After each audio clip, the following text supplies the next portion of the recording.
नमस्कार, times of Swaraj का खास कार्यक्रम ऑपरेशन के पाठक में आप सबों का स्वागत है और मैं हूं संतोष सिंह। और आज हम ऑपरेशन के पाठक में बात कर रहे हैं कि पिछले 2 महीने से मतलब जुलाई और अगस्त, पूरा जुलाई और अगस्त में जो निरीक्षण का काम हुआ है, विभिन्न के पाठक खुद स्कूल गए हैं और कई तरह के जो पदाधिकारी हैं, अलग अलग डिपार्टमेंट के पदाधिकारी हैं, वो भी स्कूल का भ्रमण किए हैं।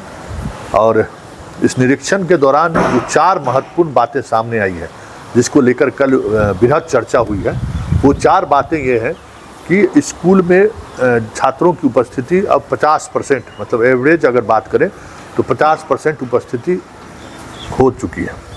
और इस उपस्थिति की वजह से अब अधिकांश विद्यालय में 90% विद्यालय में छात्रों के बैठने की व्यवस्था, बिल्डिंग की व्यवस्था नहीं है। तो युद्ध स्तर पर कैसे हम 1 महीने के अंदर हम उनको फाइबर वाले क्लासरूम मुहैया कराएं, इसको लेकर राज्य के सभी डीएम से वीडियो कॉन्फ्रेंसिंग के माध्यम से कल के पाठक की बातचीत हुई है।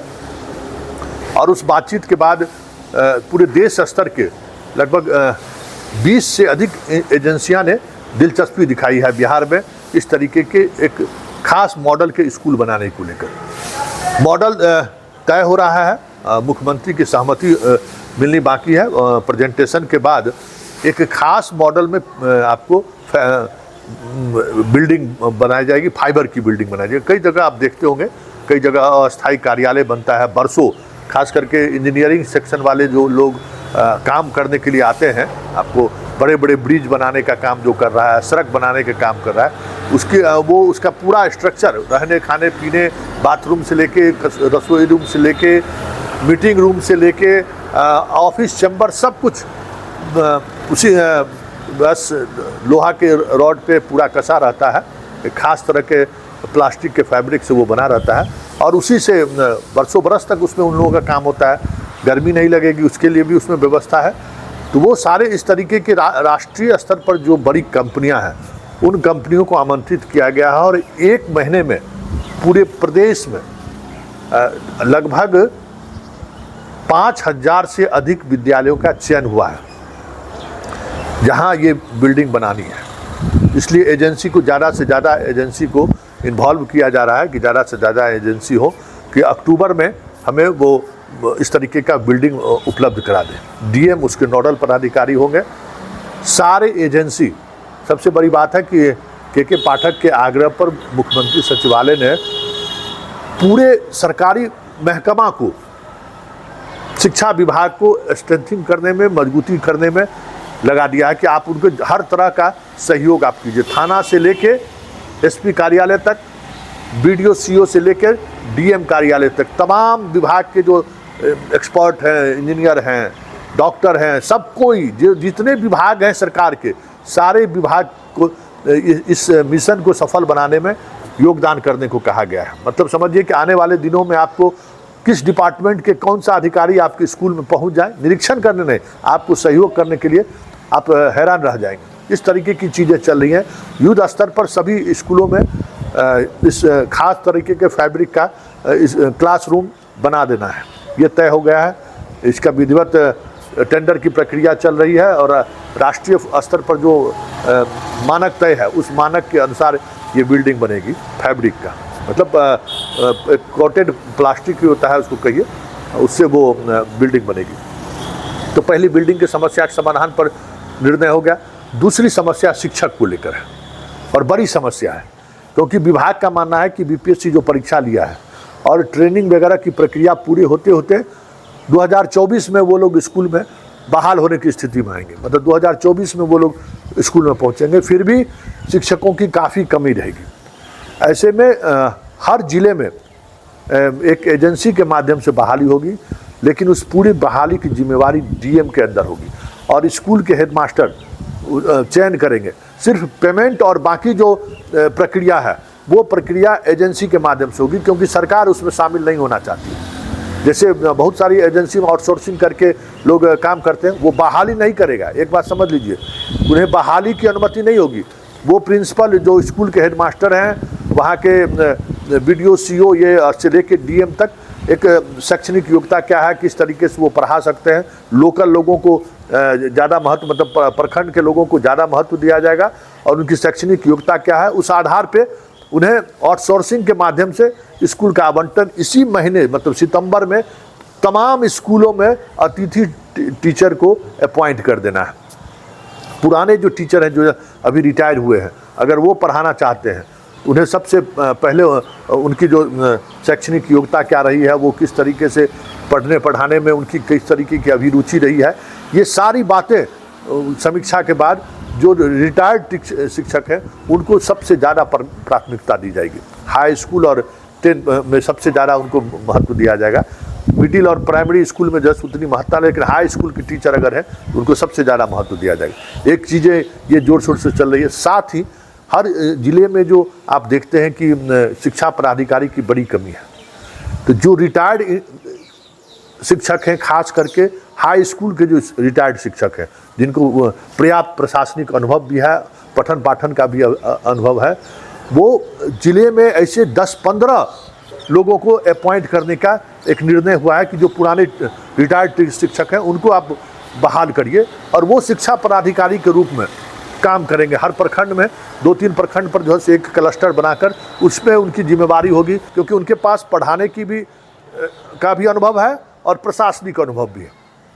ऐसे लोगों को भी अपॉइंट करने पर का फैसला लिया गया है और डीएम इसकी मॉनिटरिंग करेंगे, लेकिन एजेंसी के माध्यम से उनको पेमेंट जाएगा। पेमेंट जिस तरीके से सरकारी मतलब शिक्षकों को, नियोजित शिक्षकों को जाता है, ठीक उसी प्रोसेस से उनके पास भी जाएगा।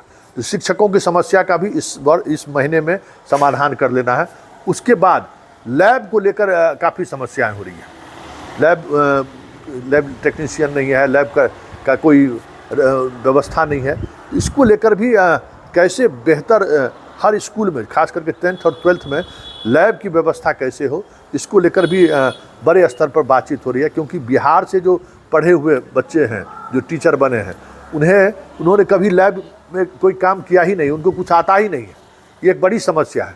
उनको कैसे ट्रेंड किया जाए, खास करके ट्रेनिंग प्रोग्राम पे चर्चा चल रही है कि उनको ट्रेंड किया जाए, क्योंकि उनको प्रैक्टिकली अनुभव नहीं है, लेकिन थ्योरेटिकली अनुभव तो है।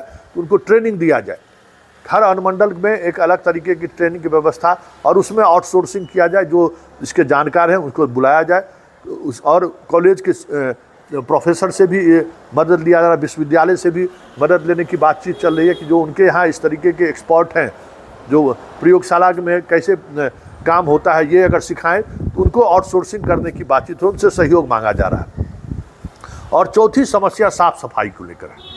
हर स्कूल में साफ सफाई को लेकर बड़ी परेशानी हो रही है। इस साफ सफाई व्यवस्था को बेहतर करने के लिए पंचायत स्तर पर जो मुखिया हैं, वार्ड सदस्य हैं, प्रमुख हैं, या शहर में जो जिला परिषद हैं, या फिर आपको नगर परिषद है, नगर पंचायत है, या नगर निगम है, ये किस तरीके से मदद कर सकते हैं। साथ ही आउटसोर्सिंग अगर किया जाए, जिस तरीके से नगर निगम भी आउटसोर्सिंग करता है, कई एनजीओ को साफ सफाई की जिम्मेवारी दी हुई है, तो वो एनजीओ किस तरीके से साफ सफाई कर सकता है। तो ऐसे, क्योंकि आप अस्पताल में भी देखेंगे तो साफ सफाई की व्यवस्था एनजीओ के हवाले है। हर अस्पताल में जो आप जाइएगा कि वहाँ कोई न कोई एनजीओ जनरेटर से लेके साफ सफाई तक का काम एनजीओ करता है। तो स्कूल के साफ सफाई की जिम्मेवारी एनजीओ के माध्यम से कैसे हो, ये सुनिश्चित करने के लिए डीएम को एक कमेटी बनाने को कहा गया है। और जो एनजीओ इसमें काम करने में दिलचस्पी दिखाते हैं, उन एनजीओ को तुरंत काम आवंटित किया जाए। और सितंबर महीने में ये सारी जो चीज़ें हैं, चारों प्रोजेक्ट पर सितंबर महीने में कार्य शुरू हो जाना है। मतलब अक्टूबर से किसी भी स्कूल में साफ़ सफाई को लेकर, लेटरिन बाथरूम की सफाई को लेकर, स्कूल कैंपस की सफाई को लेकर कहीं से कोई शिकायत नहीं मिलनी चाहिए। ये सैद्धांतिक तौर पर नहीं, व्यवहारिक तौर पर भी ये निर्णय लिया गया है। और सभी शिक्षा विभाग के पदाधिकारी और डीएम ने ये एश्योरेंस दिया है सरकार को कि 1 महीने के अंदर में चीज़ें बदल जाएंगी। तो पहले सरकार की प्राथमिकता ये 4, मतलब के पाठक की ये प्राथमिकता ये 4 है। 4 डिपार्टमेंट को पहले मजबूत किया जाए, फिर उसके बाद जो बदलाव की बात हो रही है, गुणवत्तापूर्ण शिक्षा की बात हो रही है, उन सब चीज़ों पर भी आगे काम होगा। लेकिन अक्टूबर तक बिहार के तमाम स्कूल में बेहतर बिल्डिंग, मतलब जो फैब्रिक प्लास्टिक कोटेड बिल्डिंग बनाने की बात हो रही है, वो बिल्डिंग, साफ़ सफाई, नियमित साफ़ सफाई, बेहतर व्यवस्था। और ये भी बातचीत चल रही कि मध्याह्न भोजन में बच्चे को जो नीचे में बिठा के खिलाया जाता है, उस तरीके का एक डाइनिंग हॉल बनाया जाए, जिस डाइनिंग हॉल का इस्तेमाल बच्चों को खाने में किया जाए। ये भी चर्चा हो रही है कि जिस तरीके से ज़मीन पर कैसे बिठा के खाया जाता है, वो तरीका सही नहीं है। तो कैसे डाइनिंग हॉल का व्यवस्था हो हर स्कूल में कि बच्चे वहाँ खाना खाए, वहाँ साफ़ सुथरा बेहतर रहे, वहाँ एक अलग तरीके का किचन का मॉडल हो जहाँ वो बच्चे आ सके। ये सारी चीज़ें उस जो बिल्डिंग बनाने की बात आ रही है उसमें उस पर वो चीज़, उन बातों को भी ध्यान रखा जा रहा है। देखिए आगे आगे होता है क्या, लेकिन इतना तय है कि ऑपरेशन के पाठक के जिस मूड में आगे बढ़ रहे हैं और सरकार जिस तरीके से अब के पाठक के पीछे खड़ी हो गई है, आने वाले समय में बिहार के सरकारी स्कूलों में भी बच्चे पढ़ने के लिए प्रेरित होंगे और गार्जियन भी अपने बच्चों को जो कन्वेंट स्कूल में पढ़ते हैं उनका नाम कटाकर बिहार के सरकारी स्कूल में नाम लिखवाना शुरू कर दे तो कोई बड़ी बात नहीं है।